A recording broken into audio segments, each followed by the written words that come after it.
Okay, so what I am saying कि ये जो चीज है स्ट्रक्चर, ठीक है, अभी जैसे हम वेबसाइट को एक्सप्लोर करेंगे, लैंडिंग पेज को एक्सप्लोर करेंगे, राइट, तो तब हम ये चीज को प्रैक्टिस करेंगे कि वेबसाइट का स्ट्रक्चर कैसा होना चाहिए, क्या होता है बेसिकली, ठीक है।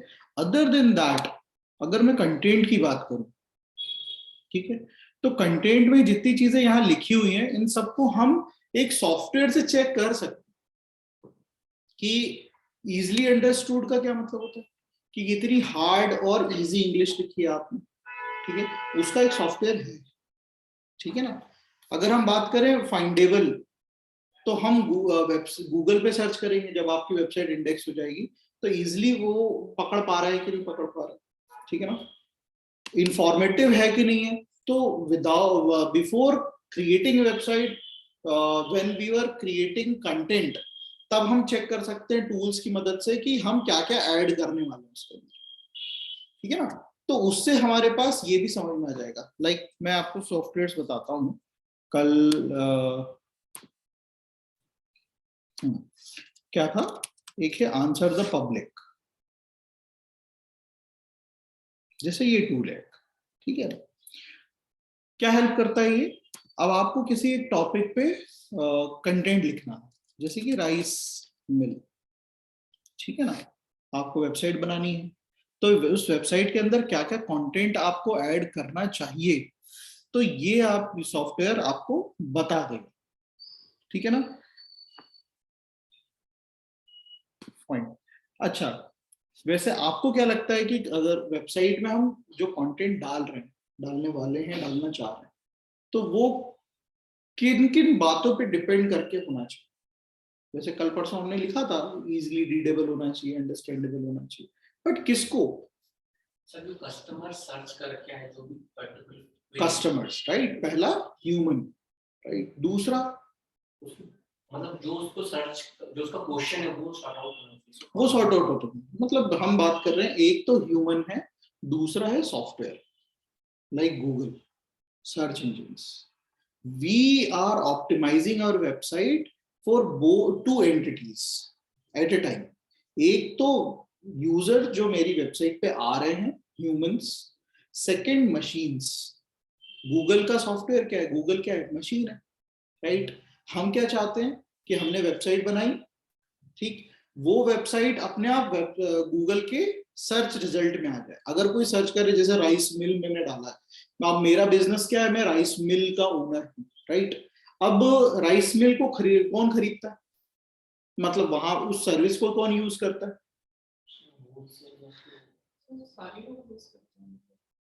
सारे लोग क्या मतलब?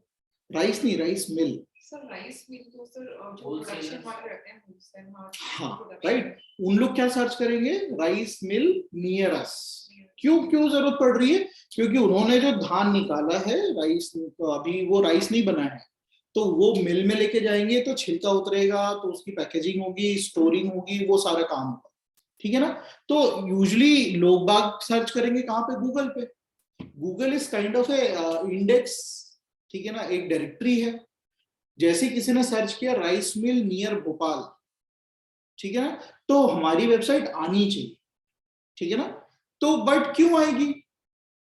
क्या हमने हमारी वेबसाइट को इस तरीके से बनाया है, कंटेंट डाला है कि गूगल को पहले समझ में आ गया हो, ठीक है ना। अगर गूगल ने नहीं समझा हमारी वेबसाइट के बारे में, तो क्या वो गूगल हमारी वेबसाइट को टॉप रैंकिंग में लेकर आएगा? नहीं लाएगा। तो कहने का मतलब ये है कि we have to optimize our website for two entities, humans and machines, ठीक है ना। ह्यूमन का तो पता है, हमने समझ लिया कि वो क्या सर्च करेंगे, उनको क्या ही इंफॉर्मेशन चाहिए। जैसे कोई वेबसाइट पे आ गया, वहां आपकी शॉप पे आ चुका है, अब आप उसको वही सारी चीजें बताओगे जो उसको जानना है। तो राइस मिल के बारे में और क्या जानना है कि भाई क्या इनकी सर्विसेज है कि नहीं, राइस मिल वाले क्या क्या दे रहे हैं, क्या स्टोरेज सर्विसेज भी दे रहे हैं कि नहीं दे रहे हैं, क्या पैकेजिंग सर्विस दे रहे हैं कि नहीं दे रहे हैं, है ना। ये यूजुअली किस तरह की मशीन्स यूज करते हैं। नहीं तो दिख रहा है हमने लेके चले गए ऐसे किसी भी राइस मिल में और उन्होंने हमारे पूरे लॉट का खराब कर दिया, है कि नहीं, क्या वो सर्टिफाइड है कि नहीं है, ये सारी इंफॉर्मेशन हम डालेंगे, ठीक है ना। गूगल को भी ये सारी चीजें इंफॉर्मेशन समझ में आनी चाहिए, अगर ये चीज हमने नहीं डाली तो हमारी वेबसाइट रैंक नहीं करेगी, राइट। तो अब देखो इस सॉफ्टवेयर ने हमारे लिए क्या काम किया है, how to get rice bran, how do you mill rice, is rice mill a profitable business, okay. मतलब कि ये वो लोग के लिए क्वेश्चन हो गया जो राइस मिल में एंटर करना चाह रहे हैं। तो क्या आप इस तरह का इंफॉर्मेशन प्रोवाइड करोगे, करना चाहोगे when you are already a rice mill? No, you are not a consultant, तो ये आपको नहीं डालना, ठीक है ना। How much rice mill machine in Philippines, अच्छा ये इसको इंडिया कर दो, तो यस इसको हम डाल सकते हैं इस कंटेंट को। तो ये क्या देख रहे हो आप, this is a mind map basically for each keyword. एक राइस मिल हाउ के साथ किस तरह का कंटेंट बना सकता है, राइस मिल वाई के साथ, अच्छा कोई सा कंटेंट नहीं, हु के साथ, वेयर के साथ, विच के साथ, तो इसको हम क्या बोलते हैं, एक माइंड मैप बोलते हैं, ठीक है। प्रीपोजिशंस के साथ, rice mill with, rice mill for sale in Telangana, इसको आप अपने भोपाल में यूज कर लो। Rice mill with polisher and whitener, ये देखो इतना डिटेल में तो हमें भी नहीं पता था, है कि नहीं, कि कोई राइस मिल उसके ऊपर पॉलिश भी करके देगी, व्हाइटनर भी लगा के देगी कि नहीं देगी। तो ये यहाँ से इस टूल से हमें ये सारी इंफॉर्मेशन मिल गई, भले ही हम उस इंडस्ट्री के हैं या नहीं, अब मेरे पास सारी इंफॉर्मेशन है। तो मैं इसको ले लेके एक एक करके मैं कंटेंट डेवलप करते जाऊंगा और अपनी वेबसाइट पे डालता जाऊंगा, ठीक है ना। तो ये टूल कहाँ किस चीज के लिए निकल के आया, सॉफ्टवेयर होता है। हाँ ये सारी वेबसाइट ही है, सॉफ्टवेयर ही तो है, answerthepublic.com, ठीक है ना।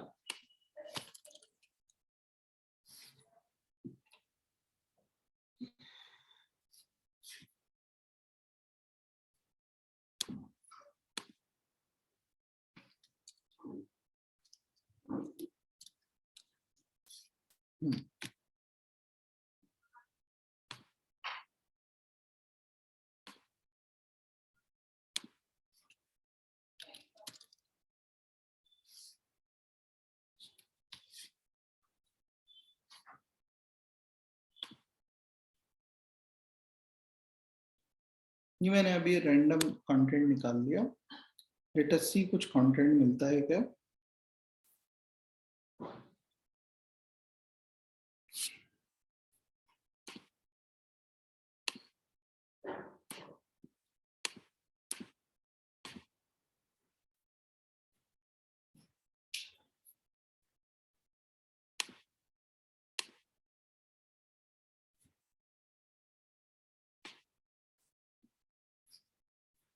अब ये बहुत ज्यादा टेक्निकल चीजें आ गई, इसमें कोई पैराग्राफ मिल नहीं रहा, फाइन। अदरवाइज ये जो सॉफ्टवेयर है, मैं सबसे अच्छा फ्लिपकार्ट ही पकड़ता हूँ।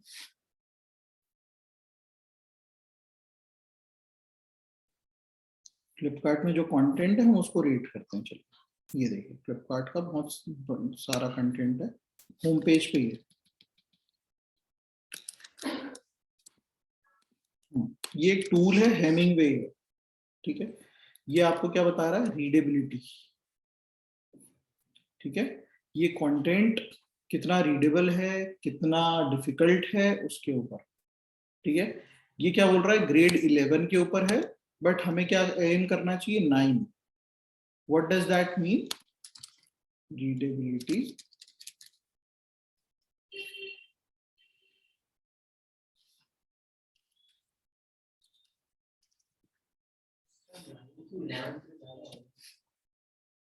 हाँ हाँ, हमें कम चाहिए, वही मैं बताने वाला हूँ क्यों कम चाहिए। हाँ, बेसिकली ये कंसेप्ट काम करता है इस कंसेप्ट के ऊपर, फ्लैश किनसेट रीडेबिलिटी टेस्ट। इन्होंने ये इस चीज को इजाद किया था कि अगर 0 to 10 है तो हाईएस्ट प्रोफेशनल,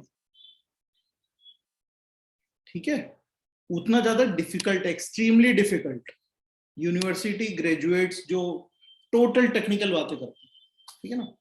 अगर इसी को हम कम करते जाए तो 7th ग्रेड 8th ग्रेड, तो यहाँ पर हमारा कंटेंट होना चाहिए बेसिकली, ठीक है ना। ग्रेड जितना ज्यादा होगा टफ होता जाएगा, है ना। तो 8th ग्रेड तक के कंटेंट या 7 to 8th ग्रेड के बीच में अपना कंटेंट का मार्क होना चाहिए, तभी वो सबके लिए रीडेबल भी होगा, अंडरस्टैंडेबल भी होगा, ठीक है ना। तो उसमें कौन सी सॉफ्टवेयर हमें यूज हेल्प कर रही है, ये हेमिंगवे ऐप, फ्री का सॉफ्टवेयर, ठीक है ना। उसमें भी फिर हमें और ज्यादा अगर कंटेंट की तरफ जाओ तो पता चलेगा कि ये देखो क्या बता रहा है, 4 of 16 sentences hard to read। तो ये जो येलो हाईलाइटेड कंटेंट है, सॉफ्टवेयर बोल रहा है कि ये थोड़े से हार्ड टू रीड है, ये वाले बहुत ज्यादा ही हार्ड टू रीड है। 5 of 16 sentences are very hard to read। क्यों? क्योंकि इन पैराग्राफ का जो कंपोजिशन है वो थोड़ा सा डिफिकल्ट है, तो इनको अब आप इतना इजी लिखो कि वो वापस से, ये अभी 11th ग्रेड में है तो ये 9th में आ जाए, ठीक है ना। ठीक उसी तरीके से अगर मुझे, हाँ इसको कॉपी करता हूँ, ये रीडेबिलिटी सॉफ्टवेयर में डाल देता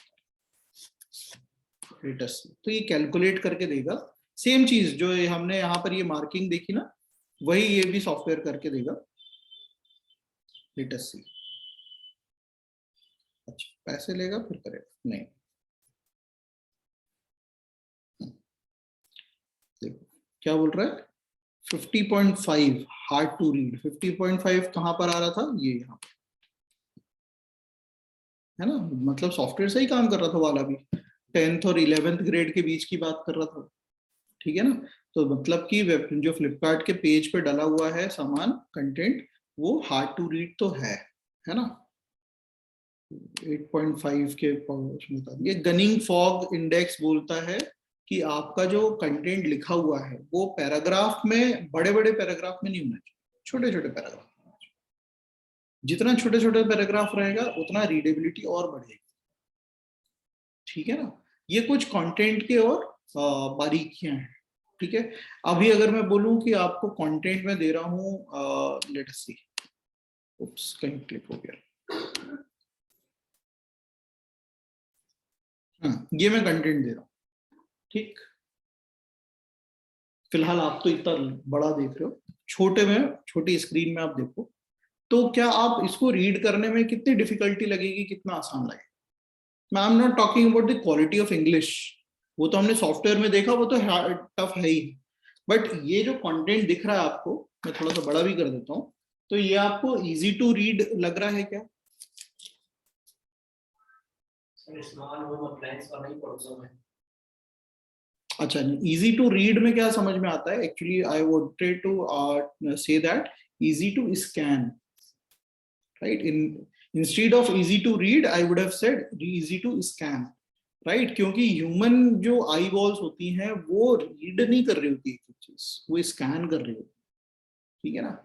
स्कैन करने के लिए आप एक कोने से दूसरे कोने तक जा रहे हो, अभी इस कंटेंट में यही हो रहा है, ठीक है। दैट मीन्स अगर मैं इसको छोटे से साइज में रखता, इतने छोटे साइज में बीचों बीच, तो रीडेबिलिटी बढ़ जाती, लोग बाग आते फटाफट ऐसे, क्योंकि उनको ज्यादा आई ट्रेवल करने की जरूरत नहीं पड़ रही, ठीक है ना, हेंस इसकी रीडेबिलिटी बढ़ जाती।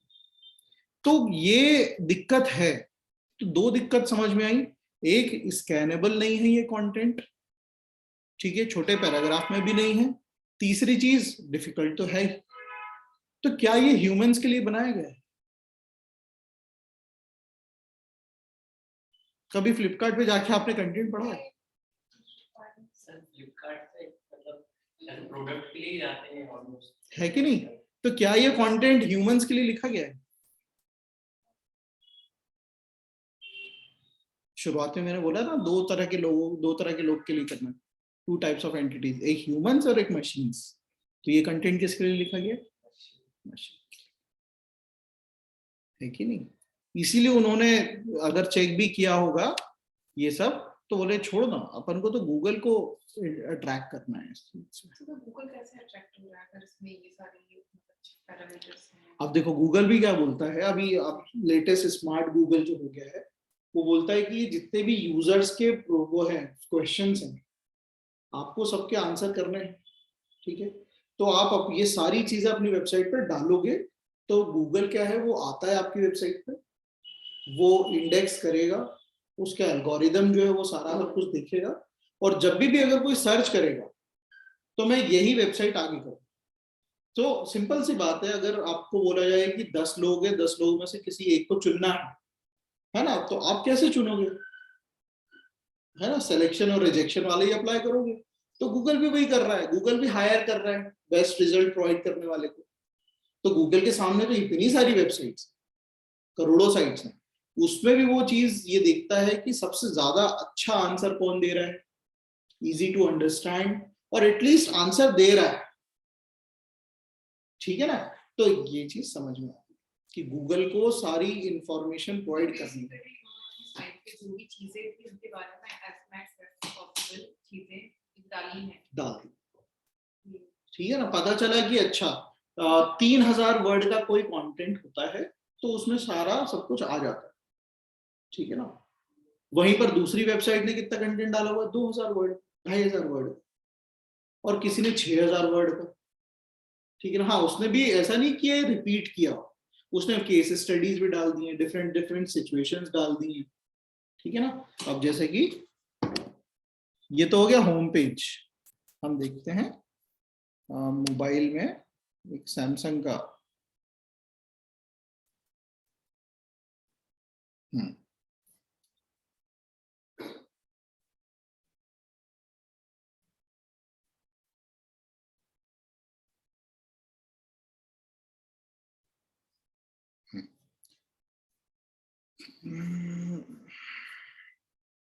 सारे प्रोडक्ट्स के नाम के साथ सब सब आंसर किया हुआ है। फिर नीचे जब आओगे तो क्वेश्चन एंड आंसर भी दिया हुआ है, राइट। क्यों दिया हुआ है, क्योंकि ये सारे वो क्वेश्चंस हैं जो यूजुअली लोग बाग सर्च करते हैं, गूगल को ये प्रोवाइड कर दिए। जब गूगल पे कोई सर्च करेगा तो यही वेबसाइट ऊपर है। ठीक है ना, तो क्या यही सेम टू सेम काम करेंगे हम अपनी वेबसाइट पे, तो हमारी वेबसाइट भी ऊपर आ जाएगी क्या? यस, पहली चीज, क्योंकि दूसरों को रिजल्ट मिला है इससे, अगर हम भी करेंगे तो हो जाएगी। ठीक है ना भाई, उसने IIM अहमदाबाद से पढ़ा, मैं भी जाके पढ़, ठीक है ना, चांसेस हैं कि सक्सेस मुझे भी मिलेगी, बट उसको फिर भी ज्यादा सक्सेस मिल रहा है, क्या चांसेस है? उसका नेटवर्क है। ठीक है ना, समय भी दिया। नहीं नहीं, समय तो अलग अलग चीज हो गई। ठीक है ना, समय तो मैं भी जाके दे रहा हूँ, ठीक है ना, बट उसका नेटवर्क है ऑलरेडी, वो एक बिजनेस फैमिली से आ रहा है, उसके पिताजी के भी नेटवर्क हैं, तो जैसे ही निकलेगा कहीं ना कहीं अच्छी डील भी मिल जाएगी उसको, अच्छा करियर भी मिल जाएगा।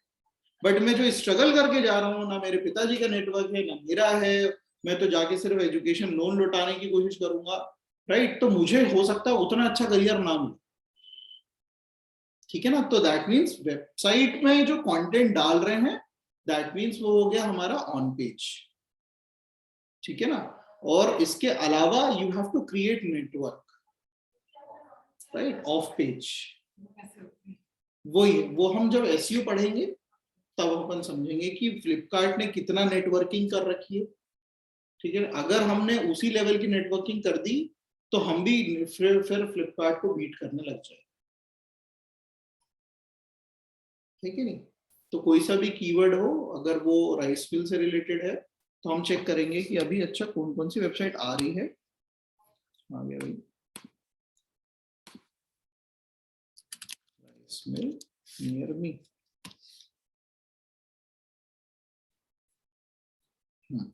तो क्या समझ में आया पहले, ये आपको जस्ट डायल की वेबसाइट आ रही है, इंडिया मार्ट की आ रही है, ये सारी डायरेक्टरी साइट्स है, कोई पर्सनल साइट नहीं है किसी पर्सनल ब्रांड की कंपनी की। हम और देखते जाते हैं, ये देखो jagdishriceMill.com, ठीक है ना, तो हम इसको चेक करेंगे इसने कितना कंटेंट डाल रखा है। ठीक है ना, कहाँ के लिए डाल रखा है, फिलहाल ये गुजरात की है, बट इसने अच्छा SEO कर रखा है, कोई कंटेंट भी डाला हुआ, नेटवर्किंग भी कर रखी है, तभी ये इस कीवर्ड पे रैंक कर रहा है। ठीक है ना, हमारा जो दूसरा क्लाइंट है श्री साई, हम उसके लिए भी यही काम करेंगे, तो वो भी ऐसे ही रैंक करने लग जाएगा। ठीक है ना, अच्छा, ये एनालिसिस करने के लिए भी टूल है। ठीक है ना, पहले इतना टूल नहीं हुआ करता था, बट अब उसके लिए भी टूल है। लेट अस सी क्या टूल है।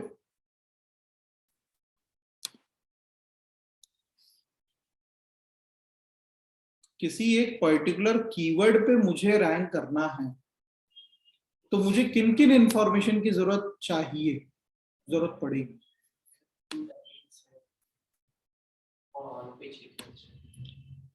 ये एक चीज हो गई। इसके अलावा भी है, वो देखते हैं हम। मैंने कंटेंट की बात की थी, है ना।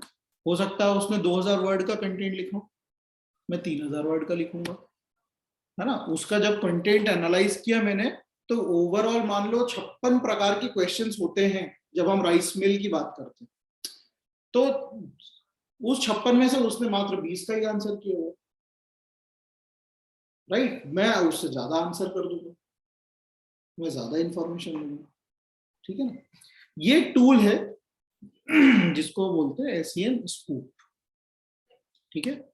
मैं कीवर्ड इसमें डाल देता हूँ, राइस मिल नियर मी, ठीक है। मैं किस लोकेशन के लिए करना चाह रहा हूँ, इंडिया के लिए, तो मैं इसको इंडिया को पिक करूँ, ठीक है। और लैंग्वेज, ठीक है। इसको पेज को लोड होने देते हैं, पूरी तरीके हो गया। सर्च, तो जो हम अभी मैनुअली कर रहे थे, यार ये तो जस्ट डायल है, ये डायरेक्टरी साइट है, ये रही जगदीश, है ना। ऐसे करके जो हम खुद से एनालाइज करने बैठे थे, ये सॉफ्टवेयर वो हमें करके देता।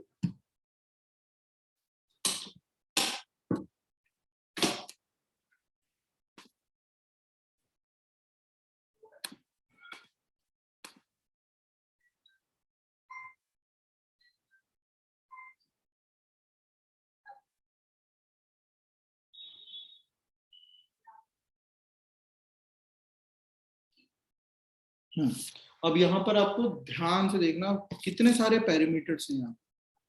उन सारे पैरामीटर्स से क्या हम सेटिस्फाई कर पा रहे हैं या कर पाएंगे। पहली चीज, कितने सर्चेज हो रखे हैं, 6600 सर्चेज होते हैं महीने में इस पर्टिकुलर कीवर्ड पे, राइट। तो ये यहाँ से चालू हो गया डिजिटल मार्केटिंग का एसईओ का पार्ट, फिर और फर्दर क्या स्ट्रेटेजी लगाते हैं उसका। अगर ये 6600 में से मेरी वेबसाइट पे 10 भी आते हैं जिनको वाकई जरूरत है, क्योंकि वे कौन लोग हैं, ये वो लोग हैं जो वाकई सर्च कर रहे हैं, बिल्कुल टारगेटेड। तो अगर 10 लोग भी आ जाते हैं और वो भी मेरे को कन्वर्ट होगा, तो मेरा तो बिजनेस है ना, राइट। तो मैं इसी को चाहूंगा कि मेरी वेबसाइट टॉप पे आए, टॉप 5 में आ जाए। तो अच्छा, टॉप 5 में आने का मतलब 30% ऑफ टोटल सर्च वॉल्यूम, ठीक है ना। This is generalized. अगर आप टॉप पोजीशन में हो तो कितना 68% ट्रैफिक आता है आपकी वेबसाइट, बाकी के 32% भी है ना नीचे जाते हैं, ठीक है ना। तो देखा जाए तो 6600 30%, 1980 लोग आपकी वेबसाइट में ऐसे लोग होंगे जिनको वाकई राइस मिल चाहिए। और अगर आप टॉप 5 में आ जाते हैं, टॉप 5 में आने का क्या तरीका क्या है, लेट अस सी कॉम्पिटिटर एनालिसिस करते हैं। इंडिया मार्ट अभी टॉप पे आ रहा है, ये देखो क्या क्या है, समथिंग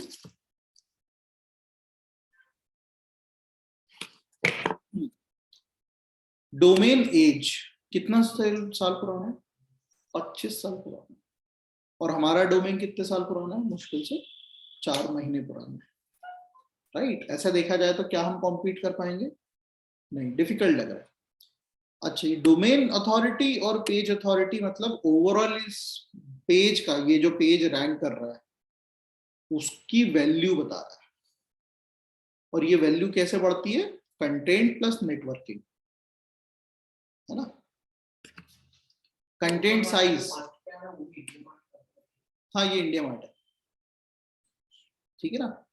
कंटेंट साइज क्या है इसका, 2000, मतलब इस पेज पे कितना कंटेंट है, 2000 वर्ड का कंटेंट है, ठीक है ना। तो कहना क्या चाह रहे हैं हम, अगर हम 3000 का कंटेंट लिखते हैं तो विल बी ना अपर हैंड। बट क्या हम ओवरऑल इसको बीट कर पाएंगे, ठीक है ना। भले नेता का बेटा है, नहीं पढ़ता अच्छे से, बट मैं टॉपर था, फिर भी उसी का सिलेक्शन होगा, ठीक है ना। ये वैल्यू है एक्चुअली। बट स्टिल मैं आज अभी से प्रैक्टिस करूं और इसको अच्छे से रिगरसली करूं, 3 साल में I can create networking, I can create that content as well, Google को भी समझ में आने लग जाएगा, ठीक है ना। तो वो ये 25 साल पुराने डोमेन को भी बीट कर सकते हैं। हाँ वही मैं नीचे ही आ रहा हूँ। अब देखो संतोष राइसमिल.com, तो इसने सिर्फ 7 साल के डोमेन एज होते हुए उतनी ज्यादा देखो इसकी नेटवर्किंग भी नहीं है, कम है, फिर भी ये बीट कर रहा है, सेकंड पोजीशन पे आ रहा है। इनफैक्ट सिर्फ 2000 का कंटेंट है। फिर आ जाओ vinodricemill.com, ये तो 12 साल पुराना, ये तो और छोटा है।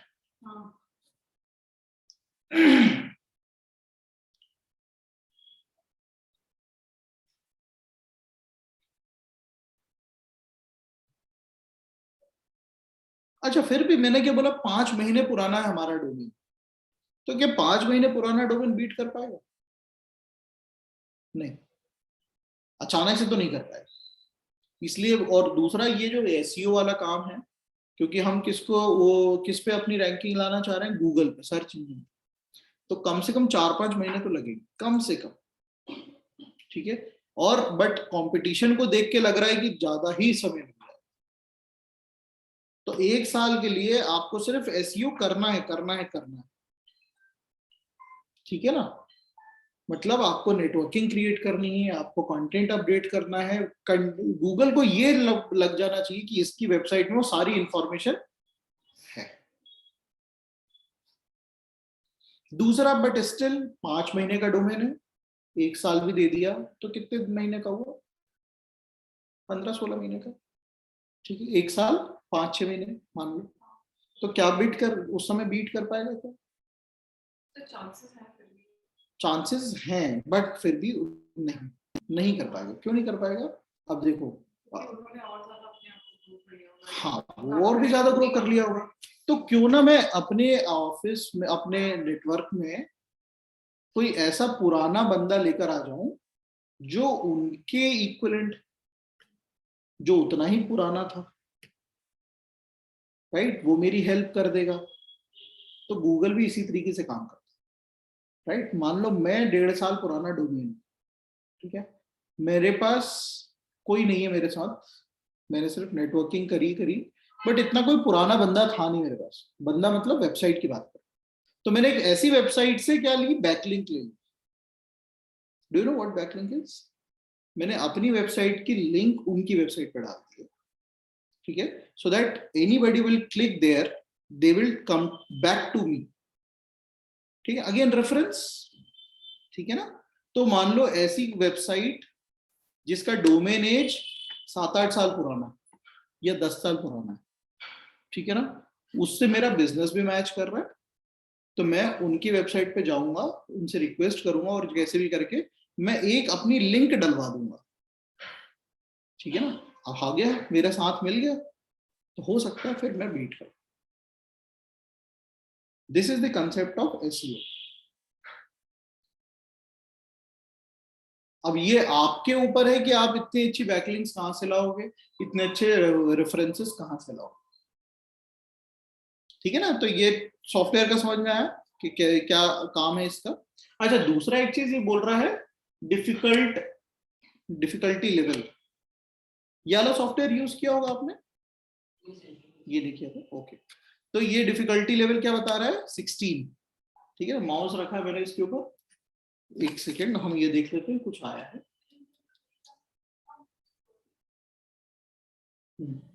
0 to 10 है तो नो कंपटीशन, 10 to 11 है तो एक्सट्रीमली लो कंपटीशन, और जैसे जैसे आगे जाते जाएंगे तो very high competition, do not even think about it. मतलब ये एक ऐसा कीवर्ड है जो आपके पकड़ में तो नहीं आ सकता, भले आप 5 साल करते रहो या 10 साल करते रहो। आप देखो डिफिकल्टी, आप मतलब रेस है ये, ठीक है ना। अब आपको ऐसी रेस में दौड़ लगाने के लिए बोल दिया जाए जहां पर हुसैन बोल्ट है ऑलरेडी, राइट, और आपको बोले कि 5 साल तक प्रैक्टिस कर लो, फिर भी still can you think of it? No, क्योंकि उस इंडस्ट्री में हुसैन बोल्ट ऑलरेडी बैठा हुआ, ठीक है ना। तो ऐसी इंडस्ट्रीज लाइक रियल एस्टेट हो गई, इंश्योरेंस हो गई, है ना, वहां के जो कीवर्ड्स होते हैं वो इस तरह की इस कैटेगरी में आ जाते हैं। हाँ लोन, ठीक है ना, बट स्टिल कोई ऐसा कीवर्ड आज तक नहीं हुआ जो 100% पूरा टच कर ले। 62 हाँ यहाँ तक आ जाएगा, 65 to 70। हाँ ओके, कीवर्ड मतलब वो वर्ड्स जिनको यूज करके आप सर्च कर रहे हो। Oops.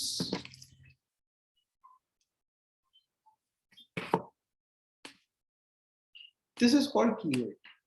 सर ये तो हम भी डाल सकते हैं ना, राइस मिल टीम डाल। बट कहाँ डालोगे?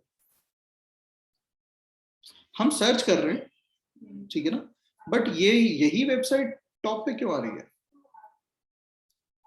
कहने का ही मेरा मतलब ये, हमने ये सेम टू सेम कीवर्ड हमारी वेबसाइट पे डाल दिया, बट स्टिल गूगल क्यों हमारी वेबसाइट को ऊपर लेकर आएगा? कंटेंट भी होना चाहिए, नेटवर्किंग भी होना चाहिए, है कि नहीं? तो ये जो कॉन्सेप्ट हम जो डिस्कस कर रहे हैं ये रियल लाइफ से बहुत मैच करता है कि नहीं? तो ये एक टूल था, हम कहां से चले थे, ये टूल था जो ये सारी चीजें हेल्प करके दी आपको कंटेंट वाइज, ठीक है। और भी कई सारे टूल्स हैं, है ना। इसमें एक ये रहता है यूनिक कंटेंट, यूनिक होना चाहिए, मतलब वो कहीं दूसरी जगह यूज में नहीं आया होना चाहिए। क्यों ऐसा क्यों? आपने अपनी वेबसाइट में वो कंटेंट डाल दिया जो ऑलरेडी कहीं पर था, तो इससे आपका क्या नुकसान होगा? ऑलरेडी कहीं पर है, वो ऑलरेडी आप उसको देख चुका है, पढ़ चुका है, तो सेम चीज क्यों टाइम वेस्ट करेगा यहाँ पर? नहीं, ये भी तो बोल सकते हो कि मैंने उस वेबसाइट से कॉपी किया जो ऑलरेडी रैंक कर रही थी, तो मैंने उसी में से डेटा उठा लिया, मेरी भी वेबसाइट रैंक करनी चाहिए।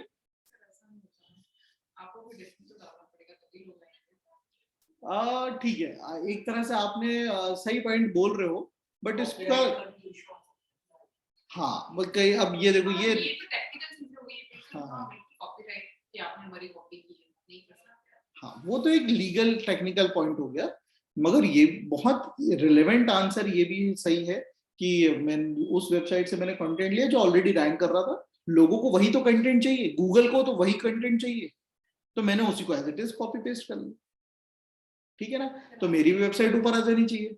हमने क्या काम किया? तो कौन देख रहा है? कोई आके थोड़ी मेहनत देख रहा है आपकी। वो ठीक है, बट सर मतलब अगर मेरा ये कहना है कि अगर 10 लोग थे, भाई क्लास का टॉपर है जिसके 80+% आते हैं, मैंने उसी की as it is copy paste कर दी, मेरे भी आएंगी ना। सर उस कंटेंट से पहले ही कोई वेबसाइट रैंक हो चुकी है। राइट। गूगल ने ये बोल रखा है कि भाई देखो, मैंने सर्च किया, मेरे डेटाबेस में एक वेबसाइट ऑलरेडी इस कंटेंट के साथ रैंक कर रही है, ठीक है ना, पहले ही स्कैन हो चुका है एक बार और उसने उसको रैंकिंग दी थी, राइट, है ना। अब ये आपको आंसर उन्हीं सवालों के करने हैं, मगर दूसरे कंटेंट से नकल करने में भी जरूरत पड़े। हाँ वही समझ जाते सर, कॉपी जब चेक होती है तो अच्छा इसमें पूरा का पूरा वैसे ही राइट राइट। तो आपको यहाँ पर यूनिक कंटेंट होना चाहिए, ठीक है। डोमेन्स के बारे में कल हमने बात की थी, कैसे आपको डोमेन नेम्स मिलेंगे, है ना। अगेन उसमें भी आपको अपना खुद का दिमाग लगाना पड़ेगा अगर एब्स्ट्रैक्ट डोमेन्स लेने हैं, ठीक है। यूजेबिलिटी चेक करनी है कि वेबसाइट अच्छे से बनी है कि नहीं है, तो देखा जाए तो यूजेबिलिटी को भी चेक करने का कोई टूल है नहीं, ठीक है ना। यूजेबिलिटी से मतलब कोई रिस्पांसिबिलिटी नहीं, यूजेबिलिटी दो चीज से आती है, एक आती है यूआई एंड सेकंड यूएक्स। अब what is UI and UX? अभी सुना है सॉफ्टवेयर टेस्टर्स, है ना, सॉफ्टवेयर को टेस्ट करने वाले लोग होते हैं, है ना। What they do, they test their user interface and user experience.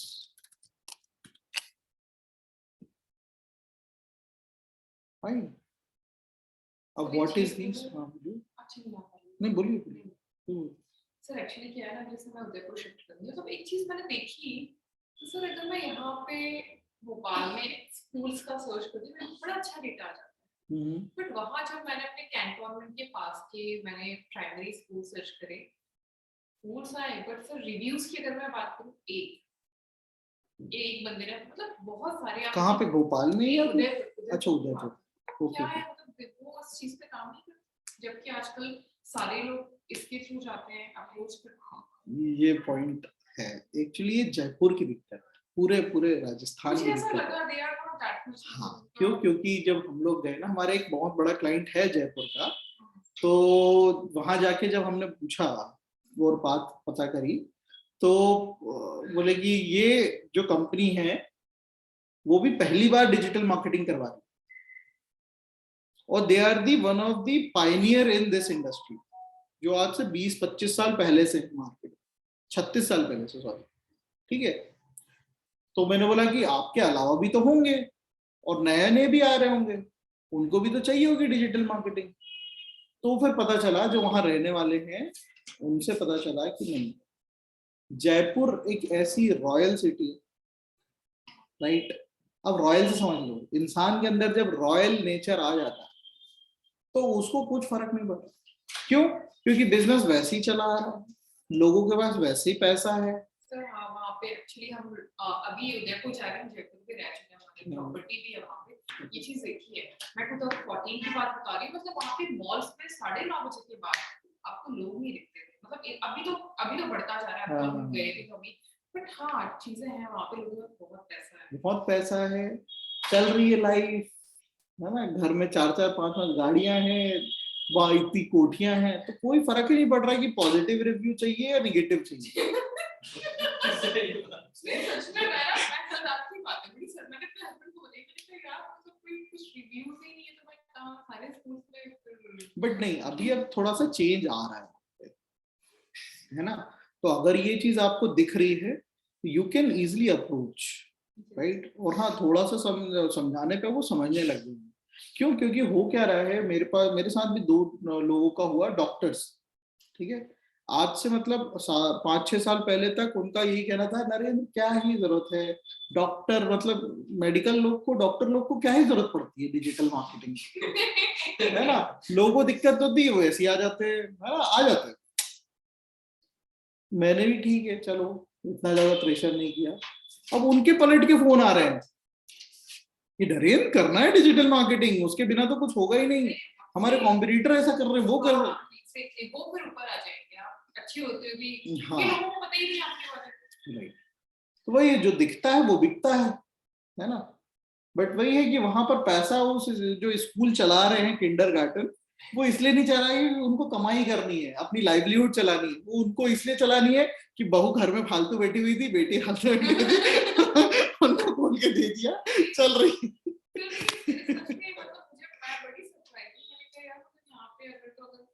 आटा चक्की भी डालो ना तो वो भी खुल के आ जाती है, क्या भैया, पर वहाँ स्कूल में कोई रिव्यूज नहीं है, कैसे काम चलेगा, किस बेसिस पे जाएंगे, मतलब फिर आप फोटोज पे आ जाते हैं कि स्कूल का इंफ्रास्ट्रक्चर वगैरह फोटोज पे देख के बच्चों को देख के ठीक है, अच्छा वही। अब भाई उन्होंने भी मतलब अच्छा खासा खर्च कर रखा है वहां पे।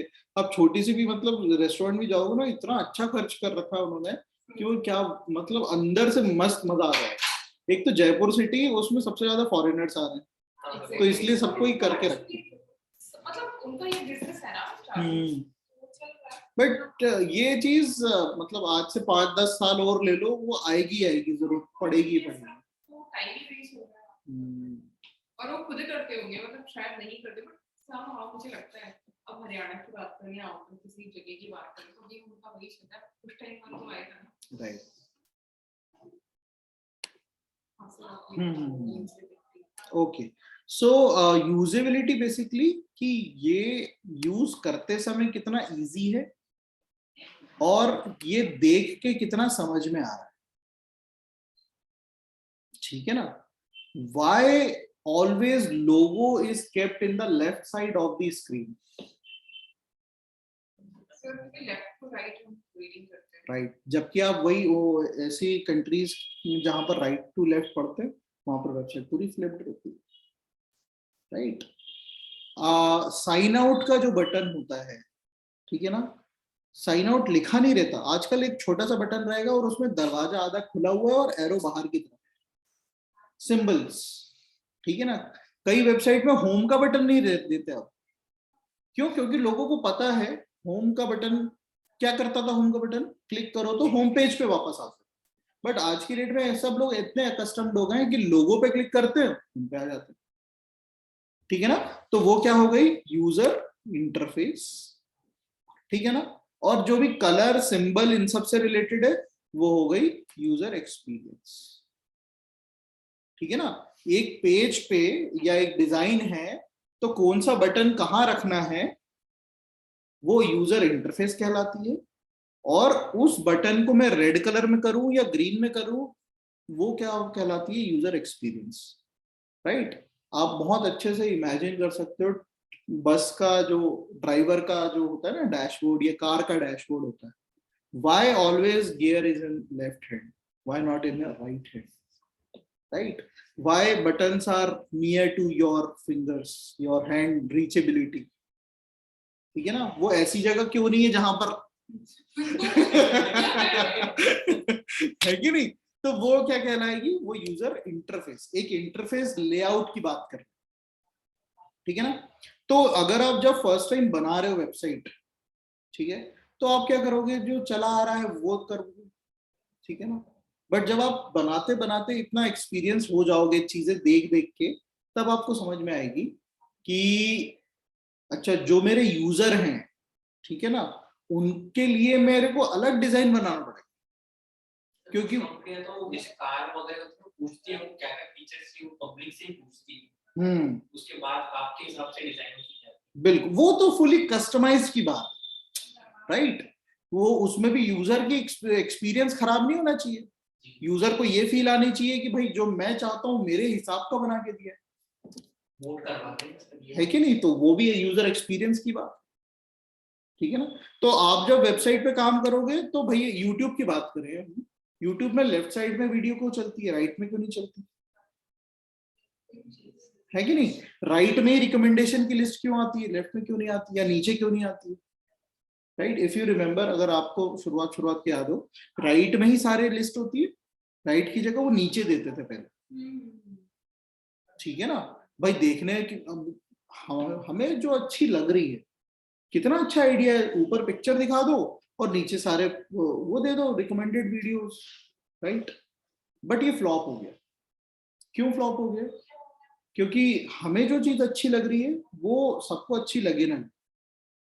यहाँ पर बात चलती है डेटा की, जब हमने ऐसा लेआउट बनाया, लोगों ने यूज करना चालू किया, बट उतना एंगेजमेंट क्रिएट नहीं हो पा रहा था, उतने रिपीट विजिटर नहीं आ रहे थे, राइट।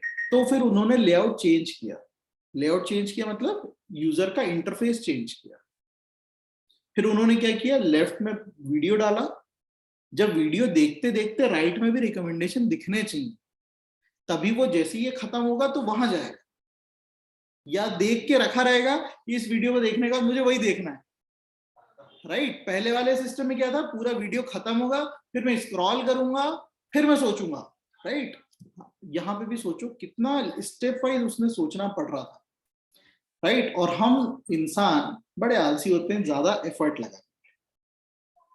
शॉपिंग स्टोर में सामान रखा होता है, बहुत ज्यादा रिसर्च होती है, जैसे कस्टमर आएगा वो लेफ्ट का दरवाजा खोलेगा, राइट के दरवाजा खोलेगा, वो नेशनल डेवलपमेंट में बताते हैं कि एक एक जो यूजर होता है तो उसको पूरा मॉनिटरिंग करते हैं कि किधर से आया, कहां से गया, कि उसने यदि इस साइड गेट खोलेगा तो क्या वो सामान को कैसे अरेंज करना है अलमारी के अंदर, वो भी सब वो भी इवन वो जब बिलिंग काउंटर पे जाएगा तो वहां पर वो वही सारी प्रोडक्ट रखने जो बिल्कुल पिक एंड गो वाली होनी चाहिए। सर अलर्ट्स में भी उन्होंने बताया जो रेड कलर होता है ना, जितने भी लोगों ने आज तक रेड कलर का यूज किया वो मतलब हाई ज्यादा मतलब ऊपर होते हैं, कोका कोला हो गया, ये सब रेड कलर ही यूज करते हैं। बिल्कुल बिल्कुल बिल्कुल। तो वो आ गई यूजर एक्सपीरियंस के अंदर, यूजर को इतनी साइकोलॉजिकल बहुत ज्यादा चीज है ना। तो ये बहुत अपने आप में बहुत बड़ी चीज है। तो when you think of this, practice this, then actually you are practicing this, ठीक है ना। Compatibility, what is compatibility about browser and devices, कौन से ब्राउजर या कौन से सॉफ्टवेयर में मेरा वेबसाइट अच्छा चल रहा है कि नहीं। तो उसके लिए भी सॉफ्टवेयर्स हैं like browser compatibility testing tool.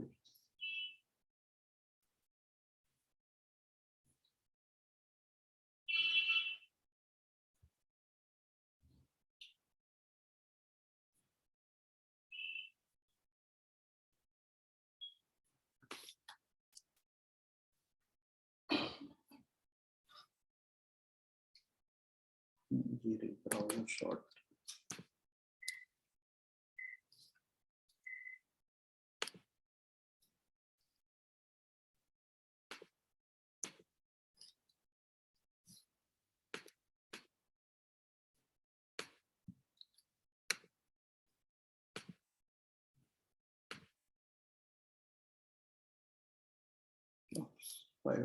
कुछ वेबसाइट में दिक्कत है। खैर, तो ये सॉफ्टवेयर क्या करके बताएगा कि हमने जैसे ही डाला तो ये लिनक्स, विंडोज, अलग अलग जितने भी ऑपरेटिंग सिस्टम्स हैं उन सब में वो खोल के दिखाएगा कि हमारी वेबसाइट कैसी खुल रही है, कैसी दिख रही है। अच्छा, उसमें भी जब हम ब्राउजर यूज करते हैं, फायरफॉक्स हो गया, क्रोम हो गया, उनके भी अलग अलग वर्जन होते हैं, राइट। तो वो वाले वर्जन में कैसे खुलेगी, उसमें कैसे खुलेगी।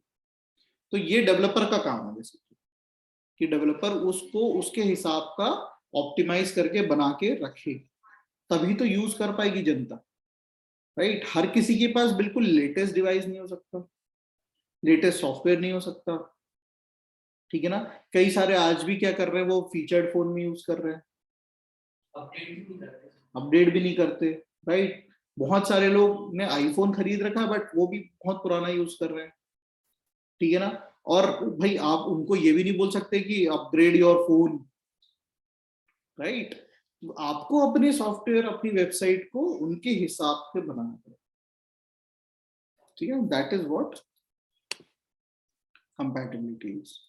फिर रही बात स्पीड, पेज की स्पीड, तो मैं वेबसाइट है क्या है, gtmetrics.com।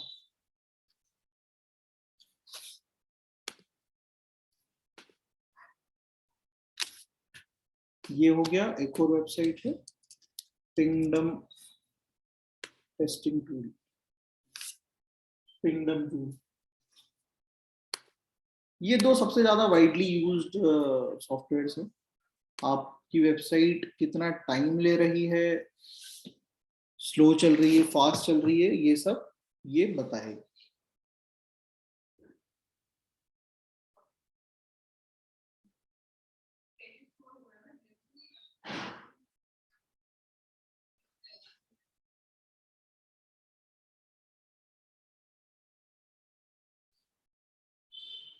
ये तो फेल हो गई, ई ग्रेड। मतलब कितना टाइम लग रहा है इसको पूरा लोड होने में, 5.9 के करीब टाइम लग रहा है, सेकंड्स। तो कितनी फास्ट खुलनी चाहिए वेबसाइट, 3 सेकंड के अंदर अंदर खुल जानी चाहिए, ठीक है ना। तभी हम किसी वेबसाइट को सक्सेसफुल मानते हैं। अब वो क्यों लेट हो रही है, क्योंकि उसमें कई सारे टेक्निकल इश्यूज हैं। और सबसे ज्यादा दिक्कत क्या होती है, देखो ये क्या है,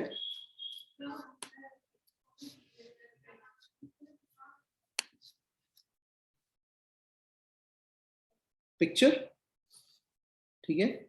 ये पिक्चर का साइज क्या है, 1.5 MB।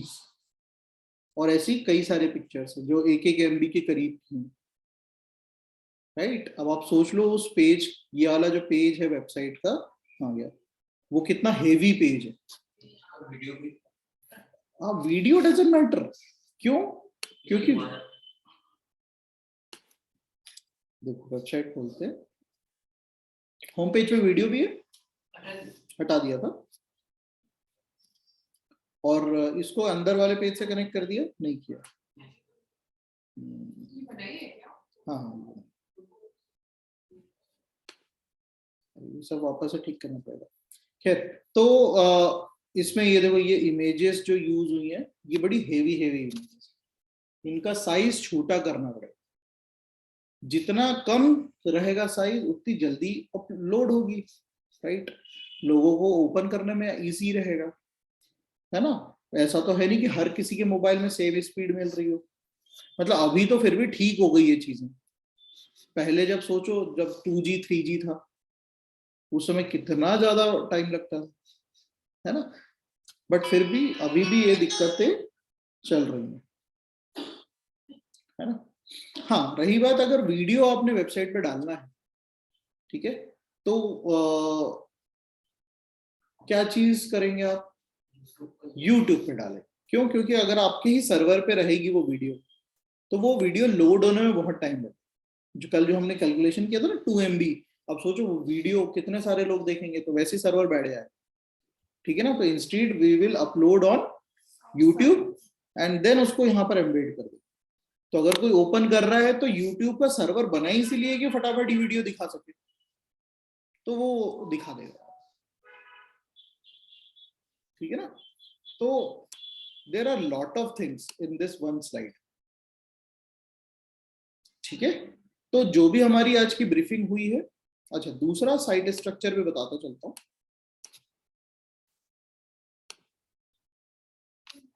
आप इसमें घुसते से ही कौन आ रहा है, वही राइस मिल जिनको चाहिए। क्या ये मेन्यूज उनके हिसाब का बना हुआ है? राइस मिल वालों के सवाल क्या हो सकते थे? Best rice mill near me. Rice mill के अंदर आते से ही भाई जो पॉलिशिंग दे सके, जो ये सब कर सके, सर्विसेज दे सके, राइट, इस माइंडसेट से आएंगे। बट ये घुसते सही क्या डिजाइन सही लग रहा है उनके हिसाब का, ये मेन्यू सही लग रहा है क्या?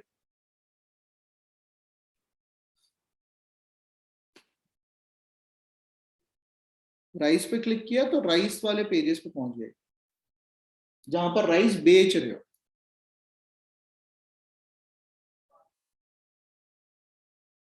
किसी को राइस मिल यूज करनी है और आपने उसको सेकंड ऑप्शन ही दे दिया कि जाओ हमारे प्रोडक्ट देखो। क्या ये सही है? नहीं है। अपनी राइस मिल्स के बारे में इंफॉर्मेशन, राइट, राइस मिल के बारे में इंफॉर्मेशन देना चाहिए। तो घुसते से ही पहला इंप्रेशन क्या मिलना चाहिए? Rice mill. और आपको वहां पर ये सर्विसेज मिलेंगी, ठीक है। दूसरा, राइस मिल है तो वहां पर क्या क्या क्रेडिबिलिटी है?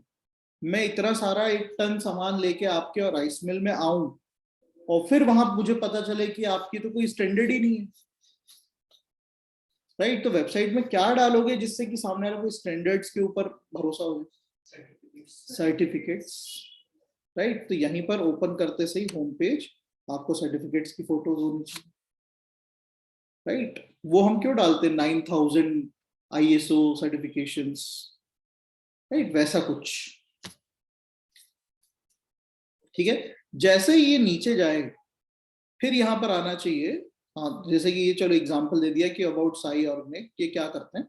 यहाँ नीचे आना चाहिए कि भाई ये हमारे और ये प्रोडक्ट्स भी हैं, है ना। हाँ ये ठीक है, बेनिफिट्स ऑफ वेयर नहीं, बेनिफिट्स ऑफ वेयर हाउस नहीं, बेनिफिट्स ऑफ राइस मिल आना चाहिए, ठीक है ना। तो यहाँ पर वही आंसर द पब्लिक में से क्या क्या कीवर्ड मिले ना अपन को, पॉलिशिंग भी करते हैं तो ये भी करते हैं वो भी करते हैं, तो ये सब अपन डाल देंगे।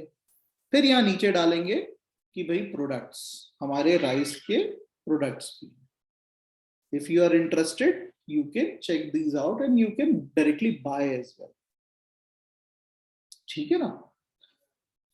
तो पहली चीज होम, ठीक है क्योंकि थोड़ी ट्रेडिशनल वेबसाइट है, होम बटन आने दो। यहां पर अबाउट राइस मिल आना चाहिए, ठीक है ना। यहां पर आना चाहिए वेयर हाउस, क्योंकि उनका वेयर हाउसिंग का भी बिजनेस है, ठीक है ना। फिर साइड में आना चाहिए दी प्रोडक्ट वी सेल, भाई हमारे खुद के राइस ब्रांड्स भी, दैट्स इट, बाकी चीजें हटा दो। मोबाइल नंबर भी ऊपर ही दिखा है। मोबाइल नंबर भी ऊपर। अब देखो यहाँ पर हम राइस मिल की बात कर रहे हैं, अभी अभी हमें थोड़ा सा पहले राइस मिल, हमें कई सारी वेबसाइट मिली थी। कौन कौन सी वेबसाइट है? santoshricemill.com। यहाँ देख लेते हैं एग्जाम्पल के तौर पे इन्होंने किस तरह की वेबसाइट बना रखी है।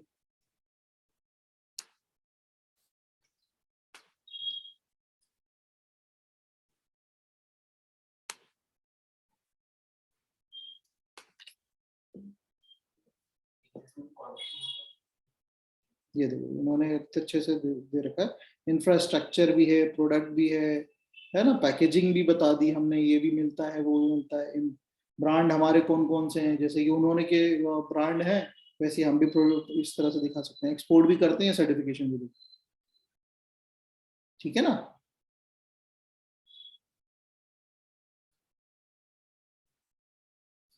हम भी कुछ ऐसी बात कर रहे थे अभी, इस वेबसाइट को भी देखते हैं, ये देखो इंफ्रास्ट्रक्चर,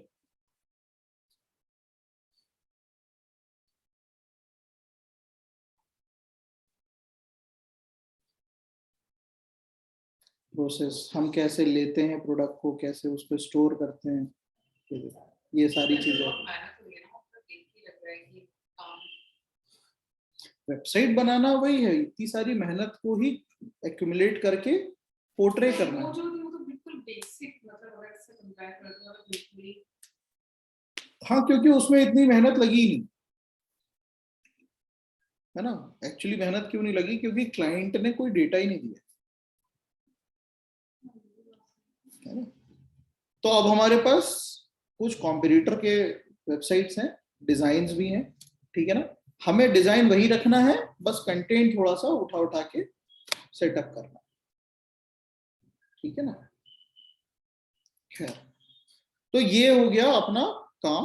अब आज का होमवर्क ये है, इस वीकेंड का होमवर्क ये है ना, कल हम क्लास नहीं लगा रहे बेसिकली, ठीक है, तो पूरे वीकेंड का काम ये है कि ये इन 6 पॉइंट्स पे आपको वेबसाइट्स एनालाइज करनी है, ठीक है ना, एटलीस्ट 10 वेबसाइट्स रैंडम, कोई ब्रांडेड नहीं होनी चाहिए, कोई फेमस नहीं होनी चाहिए, आप कोई भी इंडस्ट्री की पकड़ो, ठीक है ना, तो छोटी सी किंडरगार्टन से लेके बड़ी से बड़ी जैसी भी वेबसाइट होनी चाहिए, बट फेमस नहीं होनी चाहिए, उनमें जाके सारी चीजें चेक करो, जैसे हमने अभी राइस मिल की वेबसाइट को चेक किया, श्री साई को, है ना, क्या मुझे समझ में आया, नहीं आया, क्या वेबसाइट सही से लोड हुई, नहीं हुई, तो वो टूल्स मैंने आपको बताए रखे हैं, सब पे टेस्ट करो जा जाके, इसके भी मैंने आपको सॉफ्टवेयर दिए,